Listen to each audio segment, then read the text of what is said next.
to kick stuff off, welcome. We are the Black Ramen Podcast. We focus on a lot of blurred POC fan events, especially anime. We are absolutely huge nerds. So why don't, just for the sake of the recording, you introduce yourself and introduce a little bit about Anime Frontier. Sure. So my name is Samson Rutkin. I am the marketing manager for Anime Frontier over at LeftField Media. Anime Frontier is a really, really exciting anime con. We're currently going into our third year in Fort Worth, Texas. To drop the dates, it's December 8th through 10th this year in the Fort Worth Convention Center.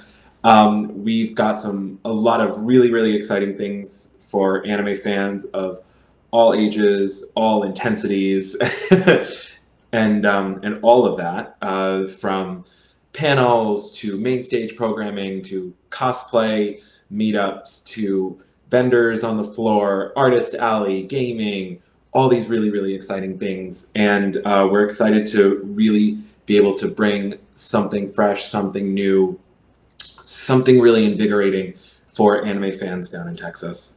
All right, well, tell me a little more about that. What would you say sets Anime Frontier off from other cons to the point that, people would travel to Texas specifically for this one? Are you calling Anime Frontier a travel con? Thank you.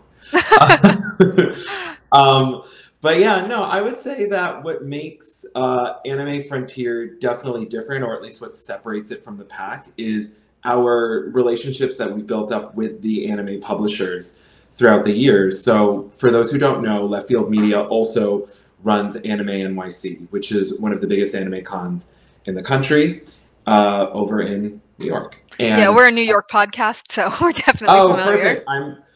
Perfect. I actually live in Connecticut, so. Okay. Oh, then how did you get into a Texas-based con? So I'll answer those in twofold. So LeftField Media is actually based in Connecticut. So we are part of a larger event company called Clarion Events, and it's just Clarion Events at large is really about focusing on the attendee experience and listening to our customers. For majority of Clarion Events, that is business to business shows. So any sort of trade show that you hear about, that is what that talks about. But on the business to consumer side, which is what a Comic-Con is, and what an anime con is, that is what we focus on. We focus on the fan experience. Fans are our attendees. We make sure that they know coming into the con, and they know leaving the con, that they had a really unique, fun experience. And being based here allows us to really go into each market and get to know the fans. It's not just dropping an anime con in a location, but it's really listening to both our publisher partners as well as the anime fans and talking between the two and saying, what do y'all publishers or y'all fans, what do you want to see? And then from there, making sure that we develop content and develop even the show floor in a way that is really fun and invigorating for them. Because at the end of the day, it's all about the fans. It's what drives anime in its entirety. Yeah, absolutely. And I'm sorry, we were so rude. We just jumped right in. Oh my God, no. Black Ramen Podcast, and this is Chatty Patty, aka Madam Straw Hat, aka the Celestial Freaking Dragon, aka Just My Pirate Ship, aka I have a beautiful guest with me, my beautiful co-host, Bree. I'm so jealous. Oh, yeah, sorry for not introducing ourselves properly, but we were excited to talk to you. No, listen, I am so hyped to talk to y'all. And I wish I had a more exciting array of names than Samson here. Oh, even I can't keep up with her. Don't worry. So since I took the first few questions, Patty, why don't you go ahead? I'll stay silent for a minute. All good. Ask away. So here's the thing, right? When you guys sent the email and we had an option to pick who we wanted to interview, what stood out was the fact that you were a fan first, right? And I was like, nah, I want Samson. Okay. Samson knows what we deal with as consumers. Samson knows what we deal with as con goers. Yeah. And I feel like you're going to give us the real unapologetic rawness of what fans want and what they don't want. So as a fan coming in, What is it that you hate most about cons, and what is it that you're going to do different with Anime Frontier that some of us won't have to experience that? So it's like a two-part question. Okay. Good question. What I would say that in my experience, just like being, I call it a child of the Comic-Con. So for reference, I actually used to go to cons like in college and whatnot, which is where I really started my nerddom. I've loved anime all my life, but I really started my nerddom in college. And New York Comic Con is like my home con. And so going there as a fan, something that I really noticed that I would love to see is like attention to details specifically about fan panels. Because a lot of cons, you know, as they expand, they, you know, you have all these really important, really exciting partners. And you definitely want to bring those exclusive things from those partners that the partners and publishers and all that really want to share and that fans don't even know about. Like just getting people hyped on, you know, what is going to come.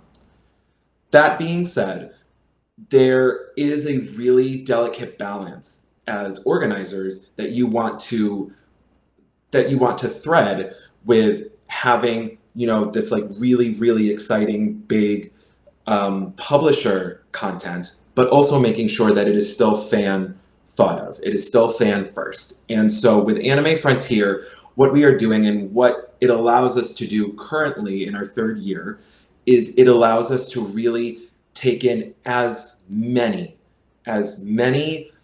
fan panel, fan content requests that come in and place them anywhere in panel rooms or on the show floor, or even creating new programming based off feedback that fans want to see about the community, and allowing that to really become one of the center points of Anime Frontier. So I would say an example of that is so in the past 2 years, we have seen this demand in our surveys, and we do read them and look over them. And I can attest to that, as I am the one who actually looks through those surveys and will read the open-ended questions. And fans have really requested wanting idol content. They want to see idols. They want to see performances. They don't just want an idol to show up in the middle of the hall and then essentially become a fire hazard. So so true. Right? Because at the end of the day, like, you're walking through the con, you see this like big performance and it's really cool, but if it blocks your way, like you're trying to get to a panel, you're trying to get to a vendor or something, you're not gonna get. What's the point? Right. So what we did is we this year started Wild West Idol Fest, which shout out to Jalitza. She created the title and she spearheaded that project, and it is so punny and I love it. But Wild West Idol Fest is a showcase of various local idols from around the state, and I believe maybe 1 or 2 that have come from out of state to come and perform on the main stage of Anime Frontier and showcase their idol fashion, their idol performance and everything. And it's something that was so heavily demanded in surveys and feedback to us in the past that we were like, all right, let's listen to the fans, let's take a step back, let's make sure we can do this, and then let's put it out there in the best way possible. So we created our own specific branding for it. Like it is its own show feature. And so that's just like one of the biggest examples I can think of like fan forward thinking and how we execute on that. Absolutely. You just told me about something I didn't even know I wanted, but now I want it so bad to show up to a con or some event and just get that idol experience here in America. So I love that. I appreciate that you guys really are looking into the different requests from fans. So from a fan perspective, I've noticed in the last few years, the prices of cons have been jumping up insanely, more than it's easy to contribute to just, inflation. Samson, you know this was coming. You knew this was coming. But in general, are you guys doing anything, or is it on your radar at all as a priority to keep Anime Frontier and other LeftField Media events accessible and affordable for the fans you're trying to attract? Yes. So short answer is yes. We are Okay, great. Love that. Yeah, so we are making sure that our show is both, and not to be all like business jargony, but our show is both competitive in the market that it's in. So that is against the other cons. And we also want to make sure that it is also accessible to fans. So what we make sure that we do, prior to like the following year's planning and before even badges go on sale for the following year, is we make sure to look at all of the data that we have, all of the feedback that we've gotten, and say, okay, if we do end up raising our prices, or if we do end up raising the price but removing service fees, so that once whatever you pay, that's it, or whatever you see, that's what you pay. No surprises there.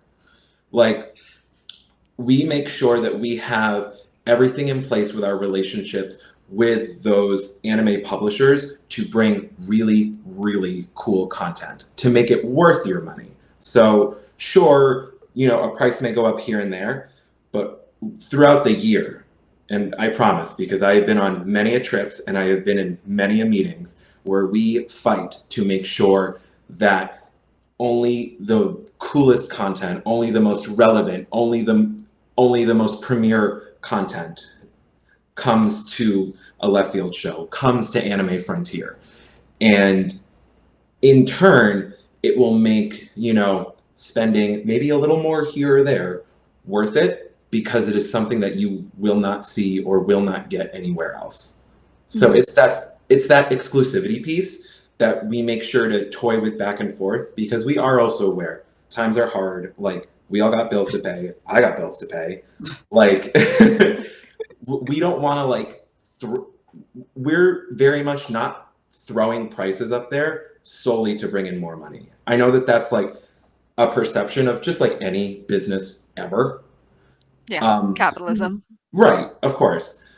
But it's really being thought of on how can we still keep the show going, but also making sure that, again, we are listening to the audience. If it is too much, how do we bring it down? Like, we even had that conversation for 2023. I was going to say this year, if like 2023 is over in 5 months. But but we did have even that conversation this year to say, all right, what can we do to make this even more accessible to fans so that it is not such a whiplash that, no one is interested? Because at the end of the day, like, we can have all this cool content, but if no one can afford the badge, no one's coming to see it. Right. So it's making sure that we thread that line. And with Anime Frontier, we're very receptive to that, and we're very careful to make sure we do that. Like, I've even flown out to Texas before and stayed a week and met fans here and there and really talked to them. So it's not just me behind my computer over here in Connecticut. It is a bunch of team members, some which are actually based in Texas, going out into the community and seeing like what the community needs. And what makes LeftField Media and the Anime Frontier team so special is that we are very nimble in being able to adjust to fan needs. Like, if we're seeing feedback saying it's too high, or like, we don't like this, yes, we are able to reevaluate and say, okay, we have what we have. Let's see how we can change it to make sure that fans are heard. Because again, at the end of the day, all of this, if there's anything I would want anyone to take away from this conversation, it is that our team, we make sure that fans are thought of at the forefront of all of our decisions. Okay. We appreciate that. Of course. But, another thing I want to ask you before Bree steps in and asks another question, because she's just going ham. Listen. But, we appreciate you though. One thing I want to ask, I want to state this first. Sure. We are a blurred podcast, so most of our listeners are POCs, LGBTQ. So I wanted to ask you, yes, what is it that Anime Frontier is offering to make sure that diversity and exclusivity, and also making sure that POCs and LGBTQs are safe in those spaces? Yeah. So as an LGBTQ, I am personally invested in that mission, making sure that POC voices, POC faces are seen and heard. I want to make sure that our fan base is shown as an array of fans, not just white fans, as an array of fans. As you know, I'm Asian biracial, and I am very cognizant of, you know, when I go to various cons, not just ours, but various cons, looking at the audience and saying, okay, what can we do to speak to the needs of POC fans, of LGBTQ fans? And again, that comes into content and programming, and for me in marketing, how we make sure we communicate that. As far as what we are doing, a lot of it resides in our fan programming, which is coming out soon.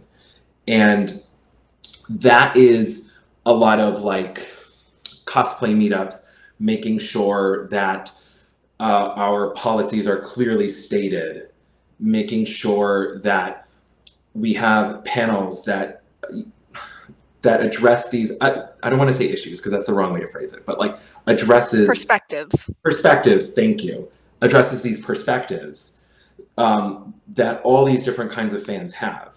And I firmly believe that, you know, it can serve both as like an affirming programming track for POC and LGBTQ fans, but also as an education track for those who don't fall in those communities.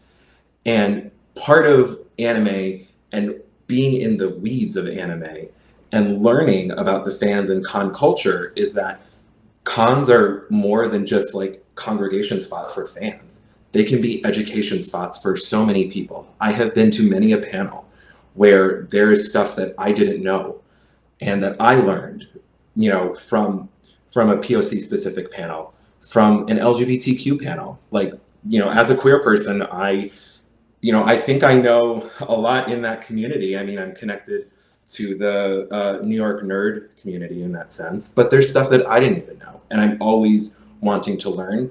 And we have that faith and trust in fans that they have that willingness to learn as well. And they've shown it by submitting panels and submitting programming and just showing up to the shows and having these like really creative ways of doing anything, of doing cosplay, of presenting programming, of showing how they appreciate con culture and how they appreciate their fellow fans.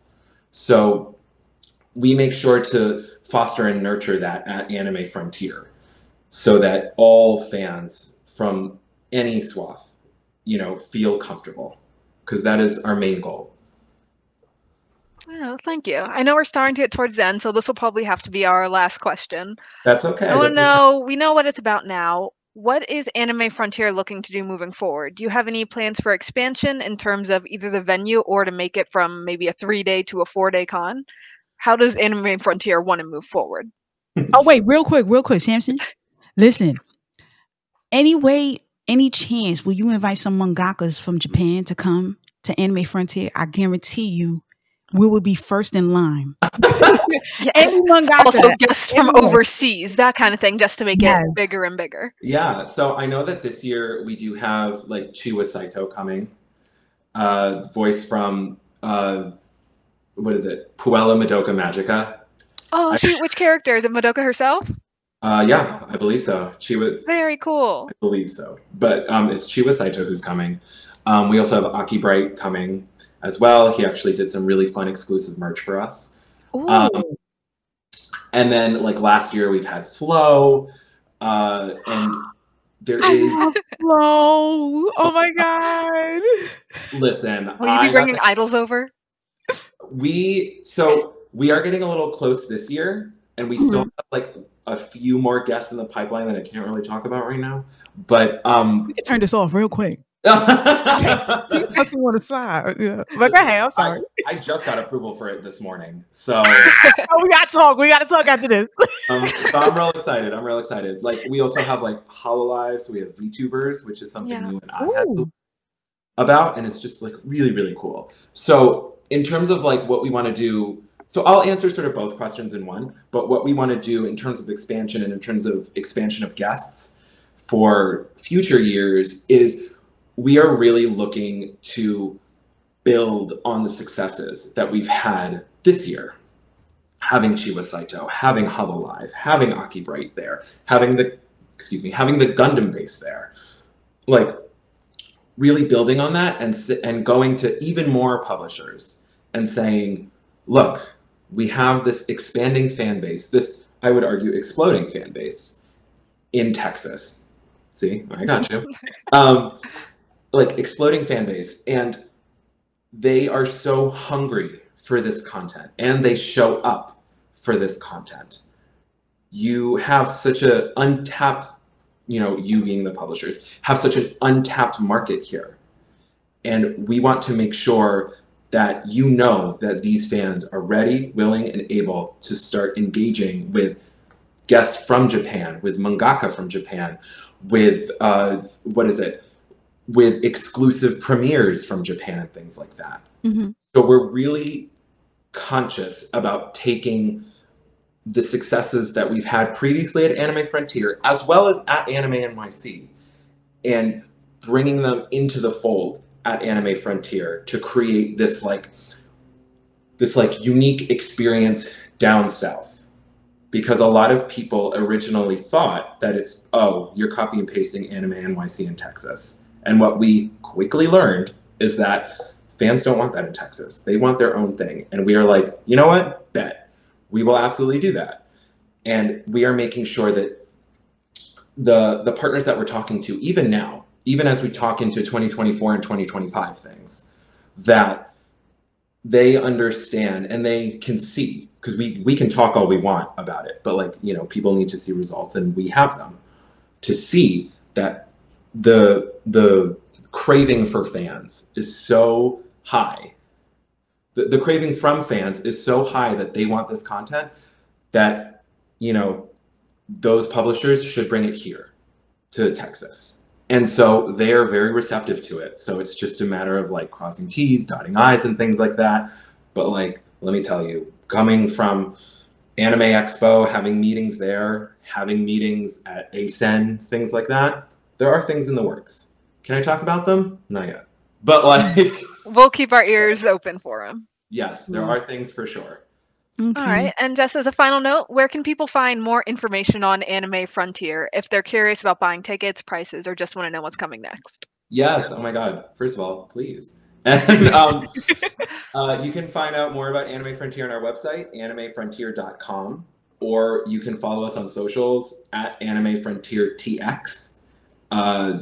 We've got really, really exciting things on Instagram and Facebook and Twitter. That is where our main announcements go. And then we've got some fun stuff that we put out there on TikTok, because we love a little chaos. Absolutely. Well, thank you so much for joining us today, for coming to just talk to us a little bit about Anime Frontier. Oh my God. You do have me tempted to buy a ticket. Wait, real quick. Yeah. I just want to say thank you. Oh my God. Because you sent us we actually have an email saying that we can actually apply for press passes for Anime Frontier. And the fact that you even acknowledge that we can as press, thank you for that. And thank you for Anime NYC too, for actually, I guess you're doing press and meet and marketing. Thank you so much for reaching out and letting us have this opportunity to actually let our listeners know more about Anime NYC, Anime Frontier, and LeftField Media, which we greatly appreciate, because sometimes when it comes to situations like this, we don't really feel like we're being listened to as fans. It just sometimes feels like it's just a cash grab. Okay, they like this for now and then, but talking to you and listening to the progression and what Anime Frontier is all about. Thank you. We are ready. This is something long overdue, and we appreciate the fact that you pay attention to detail, that you're making a safe space for all of us, and that you're actually bringing idols, every mangakas, all that we wanted so much to see, that you're actually taking the time, even though you're not giving us any tea, We'll wait. We'll follow. But thanks again for this opportunity. Our listeners greatly appreciate it, and we greatly appreciate it. So hopefully, you could put a check next to our names for the press passes for Anime. Oh, please! I'm just sliding that in. Just sliding that in. Listen, as if you got to ask. Do not worry. The fact that y'all have, you know, wanted to do, you know, our virtual press tour about Anime Frontier. The fact that you ask such very like inquisitive, really like detailed, hammer down, fan first questions is like something so exciting. And I have to thank you, because like I even talked to our press person about this, as well as like another interview that I've done, that like sometimes we get so lost in the weeds in just planning, because we plan for a whole year out. And we just get so lost in our emails and everything, that it's so nice to take a step back and talk to fans and be like, you know, what do you guys want? Or, you know, ask us questions. We want to answer them. We want to be able to show the fruits of our labor. And the fact that, you know, you guys are both out here fighting for the fans, fighting for, you know, having the fans being heard, particularly having fans from marginalized communities being heard. You know, as a queer person, like, this podcast is so exciting to be a part of, you know, because when I was growing up, particularly going to New York Comic Con and all those other things, I didn't know where to find a community like this. I didn't know where to find content like this. Yeah. So the fact that you guys are both making content for fans like this and coming to us and be willing to participate in this and ask organizers, ask me, you know, questions like this is just, it's like the biggest honor, and it makes me very proud to be here, and makes me very proud to be able to, you know, be in service of the fans, because that's what it is. That is the key. We need to build the fandom we want to see. Yeah. Thank you very much. That we appreciate you. Thank you so much. Yeah. Of course. Thank you.